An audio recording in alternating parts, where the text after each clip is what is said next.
आइए। श्रीवास्तव जी को प्रशांत किशोर जी से आग्रह है से सम्मानित करें और हम लोग जोरदार तालियों से स्वागत करेंगे आज अनुप श्रीवास्तव जी के पार्टी में स्वागत करेंगे। आप सभी जानते हैं मुझे।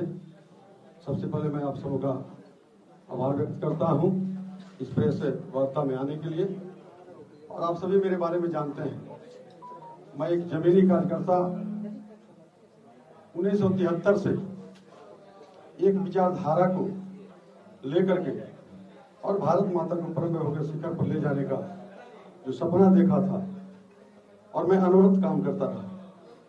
आप सभी को ज्ञात है 2015 में जब मैं चुनाव लड़ा था, भारतीय जनता पार्टी के तत्कालीन राष्ट्रीय अध्यक्ष वर्तमान के केंद्रीय गृह मंत्री अमित शाह जी ने यहां आने के बाद जो स्थितियां उनके सामने समाज के द्वारा कार्यकर्ताओं के द्वारा रखी गई, उन्होंने मुझे 1:30 बजे रात में बुलाया। उन्होंने कहा कि पार्टी के द्वारा गलती की गई है, आप ऊर्जावान कार्यकर्ता हैं, आपने इस दल को सींचने का काम किया है और आपके वजह से एक सीट गोपालगंज की भारतीय जनता पार्टी हार गई है।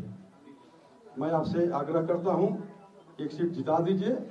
आपकी चिंता पार्टी करेगी और मैं करूंगा। अनुशासित कार्यकर्ता होने के नाते मुझे हिम्मत नहीं हुआ अपने राष्ट्रीय अध्यक्ष की बातों को इग्नोर करने का। अनुशासित कार्यकर्ता के रूप में मैंने उनके बातों को स्वीकार किया और तन मन धन से मेहनत करके इस सीट को 3300 मतों से जिताने का काम किया। ऐसा नहीं है कि मैंने ही जिता दिया, लेकिन उस जीत में एक गिलहरी की जो भूमिका होती थी राम सेतु के निर्माण में, उतना भूमिका मेरी भी जरूर थी। फिर 25 में जो चुनाव हो रहा है, मैं गोपालगंज, पटना, दिल्ली और अपने गोपालगंज विधानसभा के 37 पंचायतों में, नगर परिषद में घूम करके और मैं ये कहता था कि मुझे इस बार टिकट मिलेगी और टिकट मेरा फाइनल भी था। मैंने अपने कई इंटरव्यू में भारतीय जनता पार्टी के नेतृत्व को चुनौती दिया है कि अगर मेरा नाम टॉप में नहीं था, नंबर 1 में नहीं था, तो गोपालगंज के जो अरबों रुपया लगा करके इस बिहार में आपने सर्वे करवाया है, उस सर्वे को सार्वजनिक करिए। मैं सारा क्लेम वापस ले लूंगा मेरा नाम अगर नहीं होगा तो, और मैं भारतीय जनता पार्टी के जो प्रत्याशी हैं उनको समर्थन कर दूंगा। लेकिन मेरे प्रश्नों का जवाब न अमित शाह के पास है, न धर्मेंद्र प्रधान जी के पास था, न बिहार के जो अध्यक्ष हैं दिलीप जायसवाल जी उनके पास था। खून पसीने से सींच करके और यहाँ तक लाने का काम किया है, तब जाकर के भारतीय जनता पार्टी विश्व की नंबर 1 पार्टी बनी है।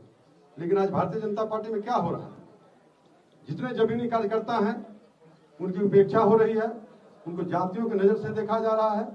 जब काम लेते हैं तो कार्यकर्ता कहते हैं देव दुर्लभ कार्यकर्ता, और जब परिणाम देने की बात आती है, मैंने चुनौती दिया है अमित शाह जी को कि आपको अगर हिम्मत है तो मुझे पार्टी से निकाल करके देखिए। यह पार्टी किसी की बपौती नहीं है, असंख्य कार्यकर्ताओं ने अपने खून पसीने से सींच करके यहाँ तक लाया है और मेरे इस चुनौती को किसी ने स्वीकार नहीं किया। मैं नामांकन किया स्वतंत्र रूप से, मुझे चुनाव चिन्ह भी आवंटित हुआ है, गैस का सिलेंडर, लेकिन अभी तक भारतीय जनता पार्टी को हिम्मत नहीं हुई कि मुझे पार्टी से निकालने का काम करे। मैं आज भारतीय जनता पार्टी के सभी दायित्वों से स्वतः त्याग पत्र देता हूं, क्योंकि मेरी चुनौती स्वीकार करने की साहस, क्षमता और नैतिकता उनमें नहीं। इसलिए मैं भारतीय जनता पार्टी के सभी दायित्वों से इस्तीफा देते हुए और भारतीय जनता पार्टी की सक्रिय सदस्यता, प्राथमिक सदस्यता से भी त्याग पत्र देता हूं।